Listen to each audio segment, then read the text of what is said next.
ಬಂಧುಗಳೇ ನಮಸ್ಕಾರ. ಒಂದು ಶಾಕಿಂಗ್ ನ್ಯೂಸ್ ಕೊಡ್ತಕ್ಕಂಥ ಎಪಿಸೋಡ್ಗೆ ನಿಮ್ಮೆಲ್ಲರಿಗೂ ಆತ್ಮೀಯವಾದಂಥ ಸ್ವಾಗತ. ಇನ್ನೂ ನೀವು ಹೆಚ್ಚಿನ ಚಂದ್ರಶೇಖರ್ ಯೂಟ್ಯೂಬ್ ಚಾನಲ್ನ ಸಬ್ಸ್ಕ್ರೈಬ್ ಮಾಡಿಲ್ಲ ಅಂದರೆ ದಯಮಾಡಿ ಸಬ್ಸ್ಕ್ರೈಬ್ ಮಾಡಿಸಿ. ಕೇರಳದಲ್ಲಿ ಚುನಾವಣೆ ಮುಗಿದಿದೆ, ಮತದಾನ ಮುಗಿದಿದೆ. ಒಂದು ಶಾಕಿಂಗ್ ನ್ಯೂಸ್ ಏನು ಅಂತ ಹೇಳಿದ್ರೆ, ಕೇರಳದಲ್ಲಿ BJPಯ ಸರ್ಕಾರ ಬರಬಹುದು. ನಂಬಕ್ಕಾಗ್ತಾ ಇಲ್ಲಲ್ಲ, ಯಾರಿಗೂ ನಂಬಕ್ಕಾಗಲ್ಲ. ಆದರೆ it's very likely. BJP high command ಏನು ಡಿಸಿಷನ್ ತಗೊಳುತ್ತೆ ಗೊತ್ತಿಲ್ಲ, ಆದರೆ ಪರಿಸ್ಥಿತಿ ಹೇಗೆ ನಿರ್ಮಾಣ ಆಗುತ್ತೆ ಅಂತ ಹೇಳಿದ್ರೆ, BJP ಇಲ್ಲದೆ ಸರ್ಕಾರ ಮಾಡಲಿಕ್ಕೆ ಕಷ್ಟ ಆಗುತ್ತೆ. ಎಸ್, ಹೇಗಿದೆ ಈ ಬಾರಿಯ ಚುನಾವಣೆ ಫೈಟು ಕೇರಳದಲ್ಲಿ ಅಂತ ಹೇಳಿದ್ರೆ, ಈ ನೆಕ್ ಟು ನೆಕ್ ಅಂತಾರಲ್ಲ, ಈ ನೆಕ್ ಟು ನೆಕ್ ಫೈಟ್ ಬರ್ತಾ ಇದೆ. ನೋಡಿ, ನೀವು ತುಂಬ ಪ್ರಾಮಿನೆಂಟ್ ಆದಂತಹ ಚುನಾವಣಾ ಪೂರ್ವ ಸಮೀಕ್ಷೆಗಳನ್ನ ನೋಡಿ. ಏನು ಎಲೆಕ್ಷನ್ ಡೇಟ್ ಹತ್ತಿರ ಬಂದಾಗ ಯಾವ್ಯಾವ ಸರ್ವೆಗಳು ಬಂತು, ಆ ಸರ್ವೆಗಳ ರಿಸಲ್ಟ್ಗಳು ನಾನು ಹೇಳ್ತಿರೋದು ರೆಪ್ಯೂಟೆಡ್ ಫರ್ಮ್ಸ್ದು. ಮತ್ತು ಇವತ್ತು ಕೇರಳದಲ್ಲಿರ್ತಕ್ಕಂಥ ಪರಿಸ್ಥಿತಿ, ಚುನಾವಣೆ ನಡೆದಿರ್ತಕ್ಕಂಥ ವೇಗ, ಆಗಿರ್ತಕ್ಕಂಥ ಅಷ್ಟು ದೊಡ್ಡ ಟರ್ನ್ಔಟು, ಇವೆಲ್ಲವೂ ಏನು ಸಂದೇಶ ಕೊಡ್ತವೆ? ಯಾವ ಹಿಂದೂಗಳ ಏನು ಪ್ರಾಬಲ್ಯ ಇರ್ತಕ್ಕಂಥ ಸ್ಥಳಗಳಲ್ಲಿ ಮ್ಯಾಕ್ಸಿಮಮ್ ವೋಟಿಂಗ್ ಆಗಿರ್ತಕ್ಕಂಥದ್ದು, ಎಲ್ಲೆಲ್ಲಿ ಏನು ಈ ಮುಸ್ಲಿಂ ಮತಗಳು ಜಾಸ್ತಿ ಇದ್ದಾವೆ ಅಲ್ಲೆಲ್ಲವೂ ಟಕ್ಕರ್ ಅಂತಕ್ಕಂಥ ಫೈಟ್ ಇರ್ತಕ್ಕಂಥದ್ದು LDFಗೆ ಮತ್ತು UDFಗೆ.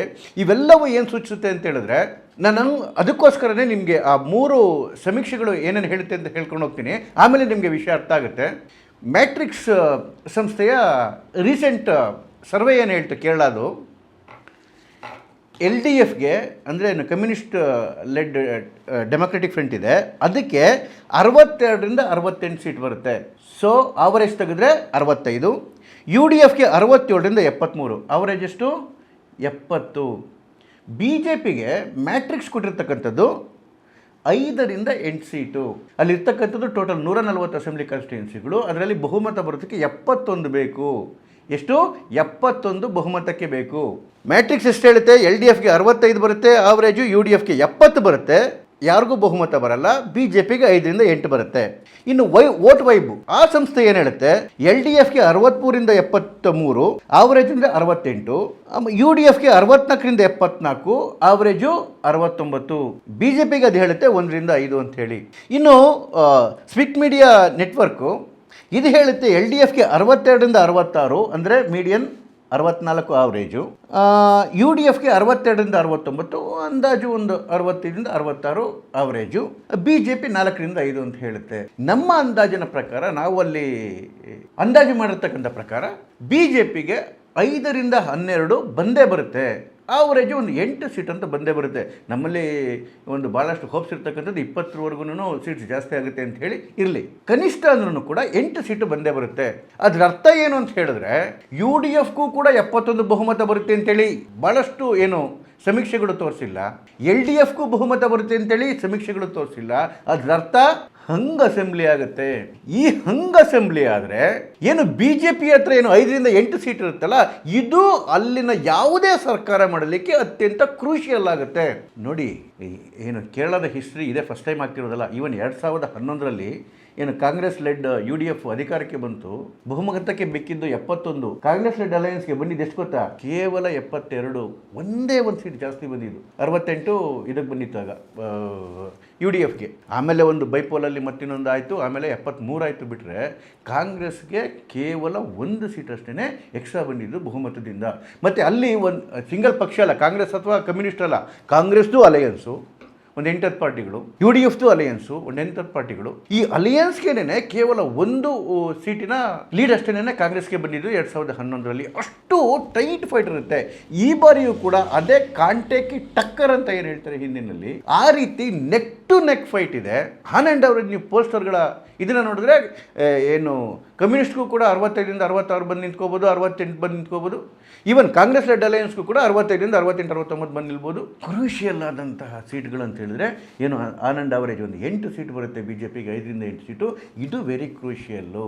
ಅಂತಹ ಸಿಚುಯೇಷನ್ ಬಂದರೆ ಇಲ್ಲ LDF ಹೊಡಿಬೇಕು, UDF ಹೋಗಬೇಕು, ಇಲ್ಲ UDF ಹೊಡಿಬೇಕು, LDFಗೆ ಬರಬೇಕು. ಈ ಹೊಡೆಯೋ ಸಿಚುಯೇಷನ್ಗಳು ಇವತ್ತಿನ ಕಾಲಘಟ್ಟದಲ್ಲಿಲ್ಲ. ಯಾಕೆಂತ ಹೇಳಿದ್ರೆ ಡೈರೆಕ್ಟಾಗಿ ಒಂದು ಡಿವಿಷನ್ ಸ್ಟಾರ್ಟ್ ಆಗಿಬಿಟ್ಟಿದೆ UDF ಮತ್ತು LDF ಮಧ್ಯದಲ್ಲಿ. Direct division. LDFನ ವೋಟ್ ಬ್ಯಾಂಕ್ ಏನಿದೆ ಅಂದರೆ ಹಿಂದೂಗಳ ವೋಟ್ ಬ್ಯಾಂಕು ಮತ್ತು ಇನ್ನು ಸ್ವಲ್ಪ ಕ್ರಿಶ್ಚಿಯನ್ಸ್ ವೋಟ್ ಬ್ಯಾಂಕು, ಇವ್ರಿಗೆಲ್ಲರಿಗೂ ಅಂತ ಶುರು ಮಾಡಿದೆ. ಈ ಕಾಂಗ್ರೆಸ್ ಲೆಡ್ ಅಲಯನ್ಸು ಅಧಿಕಾರಕ್ಕೆ ಬಂದರೆ ಮುಸ್ಲಿಂ ಲೀಗ್ ಆಳೋದು, ಹಾಗಾಗಿ ಯಾವುದೇ ಕಾರಣಕ್ಕೂ ಇವರು ಬರಬಾರ್ದು ಅಂತೇಳಿ ಹಿಂದೂಗಳ ಮತ್ತು ಕ್ರಿಶ್ಚಿಯನ್ಸ್ಗಳ ಲೆಕ್ಕಾಚಾರ. ಕಾಂಗ್ರೆಸ್ ಜೊತೆ ಇರ್ತಕ್ಕಂಥ ಮುಸಲ್ಮಾನರಿಗೂ ಕೂಡ ಯಾವುದೇ ರೀತಿಯಾಗಿ ಈ ಪಕ್ಷ ಕಮ್ಯುನಿಸ್ಟ್ ಪಕ್ಷ ಅಥವಾ ಇದ್ರ ಪಕ್ಷ ಅಧಿಕಾರಕ್ಕೆ ಬರಬಾರ್ದು. ಹಾಗಾಗಿ ಅವರೆಲ್ಲರನ್ನೂ ಕೂಡ ಲೊಗ್ಗೂಡಿದ್ದಾರೆ. ಅಂದರೆ ಈ ಟೋಟಲ್ ಆಗಿ ಎಲೆಕ್ಟೋರೇಟ್ ಡಿವೈಡ್ ಆಗಿಬಿಟ್ಟಿದೆ ಅಲ್ಲಿ. ಇಂಥ ಸಂದರ್ಭದಲ್ಲಿ UDFನವರು ಒಂದು ಭಾಗ ಬಂದು ಇವ್ರಿಗೆ ಸಪೋರ್ಟ್ ಮಾಡೋದು, ಇವ್ರು ಅವ್ರಿಗೆ ಸಪೋರ್ಟ್ ಮಾಡೋದು ಆಗುತ್ತಾ? ಆಗದೇ ಇರೋ ಸಂದರ್ಭದಲ್ಲಿ ಯಾವ ಪರಿಸ್ಥಿತಿ ನಿರ್ಮಾಣ ಆಗುತ್ತೆ? ಪಿಣರಾಯಿ ವಿಜಯನ್ ಯಾವ ಸ್ಟ್ಯಾಂಡ್ನ ತಗೊತಾರೆ ನೋಡಿ. ರಿಸಲ್ಟ್ನಲ್ಲಿ ನಿಮಗೆ 3 ರೀತಿಯ ಪರಿಸ್ಥಿತಿಗಳು ನಿರ್ಮಾಣ ಆಗ್ಬೋದಲ್ಲಿ. ಮೊದಲನೇದು, ಕಾಂಗ್ರೆಸ್ ಲೆಡ್ UDF ಅಧಿಕಾರಕ್ಕೆ ಬರ್ಬೋದು. ಇದು ಬಂದರೆ ಏನಾಗುತ್ತೆ ಅಂತ ಹೇಳಿದ್ರೆ, ಹಿಸ್ಟಾರಿಕಲಲ್ಲಿ ಭಾರತದಲ್ಲಿ ಸ್ವಾತಂತ್ರ್ಯ ಬಂದ ಮೇಲೆ ಅಥವಾ ಒಂದು 77ರ ನಂತರ ಇಡೀ ಭಾರತದ ಭೂಪಟದಿಂದ ಕಮ್ಯುನಿಸ್ಟ್ ಪಕ್ಷ ಕಂಪ್ಲೀಟ್ ಆಗಿ ಸಿಂಹಾಸನದಿಂದ ಆಚೆ ಹೋಗ್ಬಿಡುತ್ತೆ. ಯಾವುದೇ ರಾಜಧಾನಿಯ ಮೇಲೆ ಕೆಂಪು ಬಾವುಟ ಹಾರ್ತಾ ಇರೋದಿಲ್ಲ. ಫಸ್ಟ್ ಟೈಮ್ ಯಾವ ರಾಜ್ಯದಲ್ಲೂ ಕಮ್ಯುನಿಸ್ಟಲ್ಲಿಲ್ಲ. ತ್ರಿಪುರದಲ್ಲಿದ್ದರು, ಅಲ್ಲೂ ಹೋದರು. ವೆಸ್ಟ್ ಬೆಂಗಾಲಲ್ಲಿದ್ದರು, ಅಲ್ಲೂ ಹೋದರು. ಕೇಂದ್ರ ಸರ್ಕಾರದಲ್ಲಿ ಅಲ್ಲಿ ತುರ್ಕೊಳ್ಳೋರು ಅಲ್ಲೂ ಹೋದರು. ಸೊ ದೇಶದ ಯಾವುದೇ ರಾಜಧಾನಿಯ ಮೇಲೆ ಕೆಂಪು ಬಾವುಟ ಇರೋದಿಲ್ಲ. ಇದು ಮೊದಲನೇ ಸಿನೋರಿಯೋ. ಎರಡನೇದು, ಅಕಸ್ಮಾತ್ ಏನಾದ್ರೂ ಪಿಣರಾಯಿ ವಿಜಯನ್ ಮತ್ತೆ ಗೆದ್ದು ಬಂದರೆ ಇಡೀ ಕೇರಳದಲ್ಲಿ ಅತಿ great personality as far the politics is concern Pinarayi Vijayan ಆಗಿಬಿಡ್ತಾರೆ. ಯಾವ ಕರುಣಾಕರನನ್ನು ಮಾಡದೇ ಇರ್ತಕ್ಕಂಥ ಸಾಧನೆ, ಯಾವ ಅಚ್ಯುತಾನಂದನ್ನು ಮಾಡದೇ ಇರ್ತಕ್ಕಂಥ ಸಾಧನೆ, ಕೇರಳದಲ್ಲಿ ಯಾವುದೇ ಪೊಲಿಟಿಕಲ್ ಲೀಡರ್ ಮಾಡದೇ ಇರ್ತಕ್ಕಂಥ ಸಾಧನೆ, 3ನೇ ಬಾರಿ ಕನ್ಸಿಕ್ಯೂಟಿವ್ ಆಗಿ ತನ್ನ ಪಕ್ಷವನ್ನು ಅಧಿಕಾರಕ್ಕೆ ತರ್ತಕ್ಕಂಥದ್ದು, ಆ ಒಂದು ಸಾಧನೆಯನ್ನು ಮಾಡಿದ ಕೇರಳದ ಇತಿಹಾಸದ ಮೊದಲ ಪುರುಷ ಆಗೋಗ್ತಾರೆ. 80 ವರ್ಷ ಜಾತಿರ್ತಕ್ಕಂಥ ಪಿಣರಾಯಿ ವಿಜಯನ್ ಅವರು. ಇದು ಎರಡನೇ ಇತಿಹಾಸ. 3ನೇ ಇತಿಹಾಸ ಯಾವುದು ಅಂತ ಹೇಳಿದ್ರೆ, ಇದು ಮೋಸ್ಟ್ ಲೈಕ್ಲಿ ಇವೆರಡಕ್ಕೂ ಬಹುಮತ ಬರದೇ ಇರತಕ್ಕಂಥ ಪಕ್ಷದಲ್ಲಿ ಏನು ಡಿಸೈಡಿಂಗ್ ಫ್ಯಾಕ್ಟರ್ BJP ಆಗುತ್ತೆ. BJP ಹೇಳ್ದವರು ಸರ್ಕಾರ ಮಾಡ್ತಾರೆ ಅಥವಾ BJP ಸೇರ್ಕೊಂಡಂತಹ ಸರ್ಕಾರ ಆಗುತ್ತೆ. ಇದಾದ್ರೂ ಕೂಡ ಒಂದು ಇತಿಹಾಸ ನಿರ್ಮಾಣ ಆದಂಗೆ ಆಗುತ್ತೆ. This is very likely scenario. ಆದರೆ ಇದಕ್ಕಾಗಕ್ಕೆ BJP ಹೈಕಮಾಂಡ್ ಬಿಡುತ್ತಾ ಅಥವಾ ಕಮ್ಯುನಿಸ್ಟ್ ಪಕ್ಷ ಇದಕ್ಕೆ ಒಪ್ಪುತ್ತಾ ಅಂತೇಳಿ ನೋಡಿ. ಕಾಂಗ್ರೆಸ್ ಲೆಡ್ UDF BJP ಸಹಾಯ ಕೇಳುತ್ತೆ ಅನ್ನೋದು ರೂಲ್ಡ್ ಔಟ್, ಅಥವಾ ಅದಕ್ಕೆ BJP ಸೊಪ್ಪಾಕತ್ತೆ ಅನ್ನೋದು ರೂಲ್ಡ್ ಔಟ್. ಅದು ಮುಗ್ದೋಗಿರೋ ಪ್ರಶ್ನೆ. ಅದು ಈಗಿರ್ತಕ್ಕಂಥ ಒಂದೇ ಒಂದು ಚಾನ್ಸ್ ಅಂತ ಹೇಳಿದ್ರೆ, ಪಿಣರಾಯಿ ವಿಜಯನ್ ಏನಾದ್ರೂ ಗೆಲುವಿನ ಹತ್ತಿರ ಬಂದು CPM ಅವರು ಸರ್ಕಾರ ಮಾಡೋದಕ್ಕೆ BJPಯ ನೆರವನ್ನು ಕೇಳಿದ್ರೆ, ಇಲ್ಲಿ ಯಾಕೆ ಎಲ್ರಿಗೂ ಡೌಟ್ ಬರ್ತಾ ಇದೆ ಅಂತ ಹೇಳಿದ್ರೆ ನೋಡಿ, ಮೊನ್ನೆ ಕಾಂಗ್ರೆಸ್ನ ವಕ್ತಾರೆ ಸುಪ್ರಿಯಾ ಅಂತ ಒಂದು ಪ್ರೆಸ್ ಮೀಟ್ ಮಾಡ್ತಾ ಹೇಳಿದ್ರು, ಪಿಣರಾಯಿ ವಿಜಯನ್ ಈಗ ಮೊದಲನೇ ಥರ ಇಲ್ಲ, ಕೇರಳದ ಮೋದಿಯವರು, ಈಗ ಕೇರಳದ ಮೋದಿ ಆಗಿದ್ದಾರೆ ಪಿಣರಾಯಿ ವಿಜಯನ್ ಅಂತ ಹೇಳಿ. ಅಂದರೆ ಈ ಪಿಣರಾಯಿ ವಿಜಯನ್ ಅವರ ಇತ್ತೀಚಿನ ಅವರ ಕೇಂದ್ರದ ಜೊತೆ ಒಡನಾಟ, ಮೋದಿಯವ್ರ ಜೊತೆ ಒಡನಾಟ ನೋಡಿದ್ರೆ ಎಂಥವ್ರಿಗೂ ಅನಿಸುತ್ತೆ ನೋಡಿ. ಮೋದಿ ಸರ್ಕಾರವನ್ನು, ಹಿಂದಿ ಏರಿಕೆಯನ್ನು ಅಥವಾ ಸೆಂಟ್ರಲ್ ಗೌರ್ಮೆಂಟ್ನ ಅತಿಯಾಗಿ ವಿರೋಧ ಮಾಡ್ತಿದ್ದಂತಹ 2 ಸೌತ್ ಇಂಡಿಯನ್ ಪಾರ್ಟಿಗಳು ಅಂತ ಹೇಳಿದ್ರೆ, ಒಂದು ತಮಿಳುನಾಡಿನ ಸ್ಟಾಲಿನ್, ಮತ್ತೊಂದು ಪಿಣರಾಯಿ ವಿಜಯನ್ ಸರ್ಕಾರ. 2020ರಲ್ಲಿ 2 ರಾಜ್ಯಗಳು ದೊಡ್ಡದಾಗಿ ವಿರೋಧ ಮಾಡಿಬಿಟ್ಟು NEPಗೆ, ನ್ಯೂ ಎಜುಕೇಷನ್ ಪಾಲಿಸಿ ಸರ್ಕಾರ ತೊಗೊಂಬಂದಾಗ, ಕೇಂದ್ರ ಸರ್ಕಾರ ತೊಗೊಂಬಂದಾಗ, ಇದು ನಮ್ಮ ಮೇಲೆ ಹಿಂದಿ ಏರಿಕೆ ಆಗ್ತಾ ಇದೆ, ಆಗ್ತಿದೆ, ಇದಾಗ್ತಿದೆ, ಯಾವುದೇ ಕಾರಣಕ್ಕೂ ನಾವು ಇಂಪ್ಲಿಮೆಂಟ್ ಮಾಡ್ಲಿಕ್ಕೆ ಬಿಡೋದಿಲ್ಲ ಅಂತೇಳಿ ಇವತ್ತು ಕೂಡ ಅದೇ ಸ್ಟ್ಯಾಂಡ್ ಇಟ್ಕೊಂಡವ್ರೆ ಸ್ಟಾಲಿನ್ ಆಗಲಿ ಅಥವಾ ಕರ್ನಾಟಕದಲ್ಲಿ ಸಿದ್ದರಾಮಯ್ಯನವರಾಗಲಿ. ಆದರೆ ಪಿಣರಾಯಿ ವಿಜಯನ್ನು 2022 ಬರೋಷ್ಟೊತ್ತಿಗೆ ಕೇವಲ 2 ವರ್ಷದಲ್ಲಿ ಅವ್ರ ಮನಸ್ಥಿತಿ ಯಾಕೆ ಬದಲಾವಣೆ ಆಯಿತು ಅಂತ ಹೇಳಿದ್ರೆ, ಯಾವ PMC ಸ್ಕೀಮ್ ಇದೆ ಅದಕ್ಕೆ MOUಗೆ ಸಿಗ್ನೇಚರ್ ಮಾಡ್ತಾರೆ ಪಿಣರಾಯಿ ವಿಜಯನ್. ಏನಿದು PMC ಸ್ಕೀಮ್ ಅಂತ ಹೇಳಿದ್ರೆ, ಇದು ಸ್ಕೂಲ್ಗಳಿಗೆ ಫಂಡ್ ಆಗ್ತಕ್ಕಂಥದ್ದು. ಯಾವ ಶಾಲೆಗಳು, ಯಾವ ಜಿಲ್ಲೆಗಳು ಈ ಕೇಂದ್ರ ಸರ್ಕಾರದ ಮಾನದಂಡಗಳನ್ನು ಫಾಲೋ ಮಾಡಿದ್ದೇವೆ ಅವಕ್ಕೆ ಮಾತ್ರ ಗ್ರ್ಯಾಂಟ್ ಹೋಗುತ್ತೆ. ಲೈಕ್ ಈ NEPಯ ಕೆಲವು ಷರತ್ತುಗಳಿದೆ, ಅವನ್ನೆಲ್ಲವನ್ನು ಫಾಲೋ ಮಾಡಿದರೆ ಮಾತ್ರ ಆ ಗ್ರ್ಯಾಂಟ್ ಹೋಗ್ತಕ್ಕಂಥದ್ದು. ಅದು ಫಾಲೋ ಮಾಡಿದರೆ ಆ PMC ಗ್ರ್ಯಾಂಟ್ ಹೋಗೋದಿಲ್ಲ. ಅದಕ್ಕೆ MOUಗೆ ಸಿಗ್ನೇಚರ್ ಮಾಡ್ತಾರೆ ಅಂತ ಹೇಳಿದ್ರೆ, ಇಂಡೈರೆಕ್ಟಾಗಿ ಅವರು NEPಯನ್ನು ಒಪ್ತಾ ಇದ್ದಾರೆ ಅಂತ ಹೇಳಿ, ಇಂಪ್ಲಿಮೆಂಟ್ ಮಾಡ್ತಾ ಇದ್ದಾರೆ ಅಂತೇಳಿ. ಇನ್ನೊಂದೇನಾಗೋಯ್ತು ಗೊತ್ತಾ, ಅಲ್ಲಿನ ಸರ್ಕಾರ FYUGPಯನ್ನು ಇಂಪ್ಲಿಮೆಂಟ್ ಕೂಡ ಮಾಡಿಬಿಡ್ತು. ಈ ಅಂಡರ್ ಗ್ರಾಜ್ಯುಯೇಟ್ ಪ್ರೋಗ್ರಾಮ್ನ 4 ವರ್ಷಕ್ಕೆ ಎನ್ಹಾನ್ಸ್ ಮಾಡಿ NEPನಲ್ಲಿ ಇದೆ ಅದಾಗಲೇ ಇಂಪ್ಲಿಮೆಂಟ್ ಕೂಡ ಕೇರಳ ಸರ್ಕಾರ ಮಾಡಿಬಿಟ್ಟಿದೆ. ಅಲ್ಲಿ ಪಿಣರಾಯಿ ವಿಜಯನ್ ಮಾಡಿಬಿಟ್ಟಿದ್ದಾರೆ.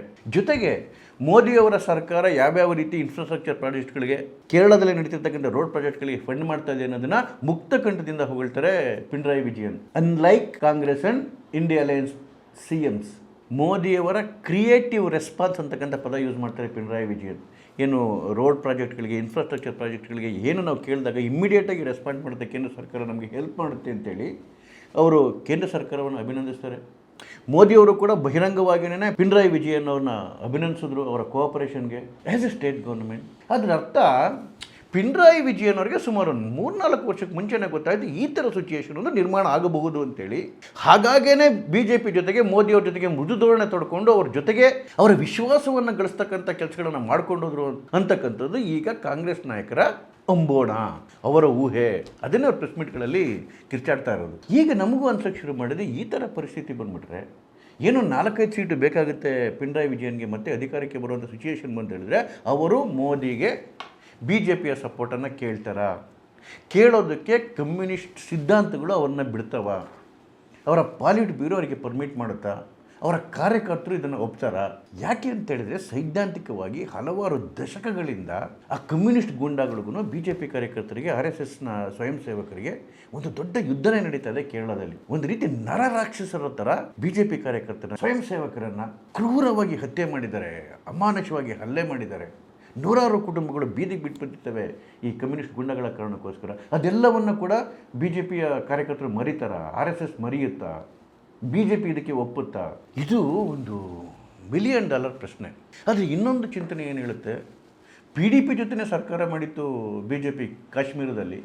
ಏನೋ ಒಂದು ಒಳ್ಳೆ ಕೆಲಸ ಆಗಬೇಕಾದ್ರೆ, ದೇಶಕ್ಕೆ ಒಳ್ಳೆಯದಾಗತಕ್ಕಂಥದ್ದು, ರಾಜ್ಯಕ್ಕೆ ಒಳ್ಳೆಯದಾಗ್ತಕ್ಕಂಥ ಕೆಲಸ ಆಗಬೇಕು ಅಂತ ಹೇಳಿದರೆ ಅದು ಬಿ ಜೆ ಪಿ ಕೈಯಿಂದ ಆಗುವಂಥ ಸಾಧ್ಯತೆಗಳಿದ್ದರೆ ಯಾವುದೋ ಒಂದು ಹಿಂದಿನ ವಿಚಾರವನ್ನು ಇಟ್ಕೊಂಡು ಮತ್ತೆ ಬೇರೊಬ್ಬ ರಾಕ್ಷಸರ ಕೈಲಿ ಅಧಿಕಾರವನ್ನು ಕೊಟ್ಟು ಆ ರಾಜ್ಯವನ್ನು ಬಲಿ ಕೊಡೋದ್ರ ಬದಲು ಇದು ಒಳ್ಳೆಯದಾಗುತ್ತಾ?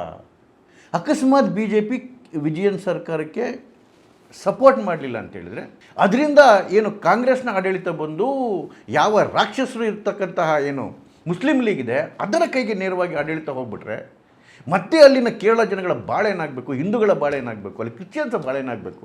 ಇವರ ಒಂದು ರೀತಿಯ ಚಿಂತನೆಗಳು ಆ ಕೇರಳ ಜನಗಳನ್ನು ಮತ್ತೆ ನರಕಕ್ಕೆ ದೂಡುತ್ತಾ? ಅದನ್ನು ಬಿಡೋದು ಒಳ್ಳೆಯದಾ? ಈ ರೀತಿಯ ಚಿಂತನೆಗಳು ಕೂಡ ನಡಿಬೋದಾ ಬಿ ಜೆ ಪಿನಲ್ಲಿ ಅಥವಾ ಕಮ್ಯುನಿಸ್ಟ್ ಪಕ್ಷದಲ್ಲಿ? ಏಕೆಂದರೆ ರಾಜಕಾರಣದಲ್ಲಿ ಏನು ಹೇಳೋಕ್ಕಾಗಲ್ಲ. ಅಥವಾ ಈ ಥರ ಹಂಗ್ ಅಸೆಂಬ್ಲಿ ಆಗಿ ಇವ್ರು ಅವ್ರಿಗೆ ಸಪೋರ್ಟ್ ಕೊಡದೆ ಇವ್ರಿಗೆ ಸಪೋರ್ಟ್ ಕೊಡದೆ ಏನು ನಡೆದಿದೆ, ಮತ್ತೆ ರಾಷ್ಟ್ರಪತಿ ಆಡಳಿತ ಬಂದು ಮತ್ತೆ ಚುನಾವಣೆ ಆಗುತ್ತಾ? ಅಥವಾ ಯಾವುದೇ ಕಾರಣಕ್ಕೂ ಆ ಮುಸ್ಲಿಂ ಗುಂಡಾಗಳಿಗೆ, ಆ ಮುಸ್ಲಿಂ ಲೀಗಿಗೆ, ಯಾಕೆ ಮುಸ್ಲಿಂ ಲೀಗ್ ಆಡಳಿತ ಅಂತ ಹೇಳಿದ್ರೆ ಕೇರಳದಲ್ಲಿ ಕಾಂಗ್ರೆಸ್ ಅಧಿಕಾರಕ್ಕೆ ಬಂದರೆ ಅಲ್ಲಿನ UDFನ 2ನೇ ಅತಿ ದೊಡ್ಡ ಪಾರ್ಟ್ನರು ಮುಸ್ಲಿಂ ಲೀಗ್. ಅಕ್ಷರ ಸಹ ಆಡಳಿತ ಮಾಡೋದು ಮುಸ್ಲಿಂ ಲೀಗ್ಗೆ. ಕಾಂಗ್ರೆಸ್ ಅವ್ರನ್ನ ಅವ್ರು ಕೇರೆ ಮಾಡೋದಿಲ್ಲ. ಮತ್ತೆ ಲವ್ ಜಿಹಾದ್ಗಳು ಶುರುವಾಗುತ್ತೆ, ದೊಡ್ಡ ಮಟ್ಟದಲ್ಲಿ ಲವ್ ಜಿಹಾದ್ಗಳು ಶುರುವಾಗುತ್ತೆ, ದೊಡ್ಡ ಮಟ್ಟದಲ್ಲಿ ಪೊಲೀಸ್ ಡಿಪಾರ್ಟ್ಮೆಂಟ್ ಅವ್ರ ಕಂಟ್ರೋಲ್ಗೆ ಬರುತ್ತೆ, ದೊಡ್ಡ ಮಟ್ಟದಲ್ಲಿ ಜಿಹಾದಿ ಆಕ್ಟಿವಿಟಿಗಳು ಶುರುವಾಗ್ತವೆ, ದೊಡ್ಡ ಮಟ್ಟದಲ್ಲಿ ರಿಲಿಜಿಯಸ್ ಕನ್ವರ್ಷನ್ಗಳು ಶುರುವಾಗ್ತವೆ, ದೊಡ್ಡ ಮಟ್ಟದಲ್ಲಿ ಮುಸ್ಲಿಮರ ಅಟ್ಟಹಾಸ ಶುರುವಾಗುತ್ತೆ, ಗೋಕಳ್ಳತನ ಜಾಸ್ತಿ ಆಗುತ್ತೆ, ದೇವಾಲಯಗಳನ್ನ ನಾಶ ಮಾಡ್ತಕ್ಕಂಥ ಪ್ರವೃತ್ತಿಗಳು ಜಾಸ್ತಿ ಆಗ್ತವೆ, ಹಿಂದೂಗಳ ಮೇಲೆ ನಿರಂತರ ದೌರ್ಜನ್ಯಗಳಾಗುತ್ತೆ, ಕ್ರಿಶ್ಚಿಯನ್ಗಳ ಮೇಲೆ ದೌರ್ಜನ್ಯ ಆಗುತ್ತೆ. ಹಾಗಾಗಿ ಅಲ್ಲಿನ ಹಿಂದೂಗಳಿಗೆ ಮತ್ತು ಕ್ರಿಶ್ಚಿಯನ್ಸ್ಗೆ ಯಾವುದೇ ಕಾರಣಕ್ಕೂ ಕೂಡ ಕಾಂಗ್ರೆಸ್ ಅಧಿಕಾರಕ್ಕೆ ಬರಬಾರ್ದು, ಅದರ ಅರ್ಥ ಮುಸ್ಲಿಂ ಲೀಗ್ ಅಧಿಕಾರಕ್ಕೆ ಬರಬಾರ್ದು. ಅದನ್ನು ತಡೆಯೋದಕ್ಕೆ ಈ ರೀತಿಯ ಒಪ್ಪಂದ ಏನಾದರೂ ಏರ್ಪಡುತ್ತಾ? ಯಾಕೆ ಅಂತ ಹೇಳಿದ್ರೆ ಪಿಣರಾಯಿ ವಿಜಯನ್ ಅವರಿಗೆ ಅಥವಾ ಕಮ್ಯುನಿಸ್ಟ್ಗೆ ಇದು ಡೂ ಆರ್ ಡೈ ಬ್ಯಾಟಲ್. ಈ ಬಾರಿ ಏನಾದರೂ ಅವ್ರ ಅಧಿಕಾರ ಕಳ್ಕೊಂಡ್ರು ಅಂದರೆ ಮುಂದಿನ ಚುನಾವಣೆ ಅಷ್ಟೊತ್ತಿಗೆ ಆ ಪಕ್ಷ ಉಳಿಯುತ್ತಾ ಅಂತಕ್ಕಂಥದ್ದೇ ಒಂದು ಡೌಟು. ಅದರಿಂದ ಬಿ ಜೆ ಪಿಗೆ ಅಡ್ವಾಂಟೇಜ್ ಆಗುತ್ತೆ, 100% ಅಡ್ವಾಂಟೇಜ್ ಆಗುತ್ತೆ. ಯಾವ ರೀತಿ ಪಶ್ಚಿಮ ಬಂಗಾಳದಲ್ಲಿ ಅಧಿಕಾರ ಕಳ್ಕೊಳ್ತಿದ್ದಂಗೆ ಇಡೀ ಪಕ್ಷ ಸರ್ವನಾಶ ಆಗೋಯ್ತು, ಅದೇ ರೀತಿ ಕೇರಳದಲ್ಲೂ ಕೂಡ ಈ ಬಾರಿ ಏನಾದರೂ ಕಮ್ಯುನಿಸ್ಟ್ ಅಧಿಕಾರ ಕಳ್ಕೊಂಡ್ರೆ ಆ ಪಕ್ಷದ ಕಾರ್ಯಕರ್ತರು ಯಾರೂ ಉಳಿಯೋದಿಲ್ಲ. ಆ ಪಕ್ಷದಲ್ಲಿ ಭಾಳಷ್ಟು ಜನ ಬಿ ಜೆ ಪಿಗೆ ಬಂದುಬಿಡ್ತಾರೆ, ಅದು ಬೇರೆ ಪ್ರಶ್ನೆ. ಮುಂದಿನ ಚುನಾವಣೆಯಲ್ಲಿ it will be UDF versus B J P ಆಗೋಗುತ್ತೆ. ಹೇಗಿದ್ರೂ ಬಿ ಜೆ ಪಿ ಅಡ್ವಾಂಟೇಜಸ್ ಪೊಸಿಷನಲ್ಲಿ ಇರ್ತಕ್ಕಂಥದ್ದು. ಆದರೆ ಆ ಪರಿಸ್ಥಿತಿಗೆ ಹೋಗೋದಕ್ಕೆ ಪಿಣರಾಯಿ ವಿಜಯನ್ ಬಿಡ್ತಾರ? ಅಥವಾ ಹೇಗಾದರೂ ಬಿ ಜೆ ಪಿಯನ್ನು ಕನ್ವಿನ್ಸ್ ಮಾಡಿ ಜೊತೆಲೇ ಸರ್ಕಾರ ಮಾಡೋದಕ್ಕೆ ಒಪ್ಪಿಸ್ತಾರ? ಅದಕ್ಕೆ ಬಿ ಜೆ ಪಿ ಒಪ್ಪುತ್ತಾ? ಒಪ್ಪಬೇಕಾ? ಬಿ ಜೆ ಪಿ ಕಾರ್ಯಕರ್ತರ ಸಮಾಧಿ ಮೇಲೆ, RSSನ ಸ್ವಯಂ ಸೇವಕರ ಸಮಾಧಿ ಮೇಲೆ ನಾವು ಆ ರಾಕ್ಷಸರ ಜೊತೆ ಸೇರಿಕೊಂಡು ಮತ್ತೆ ಸರ್ಕಾರ ಮಾಡಬೇಕಾ? ಮೇ 4 ಆದಮೇಲೆ ಕೇರಳದಲ್ಲಿ ಆಗೋದಂತೂ ಅದನ್ನು ಇಂಟ್ರೆಸ್ಟಿಂಗ್ ಅನ್ಬೇಕು, ಭಯಾನಕ ಅನ್ಬೇಕು. ನೋಡೋಣ, ವೇಟ್ ಮಾಡೋಣ. ನಮಸ್ಕಾರ.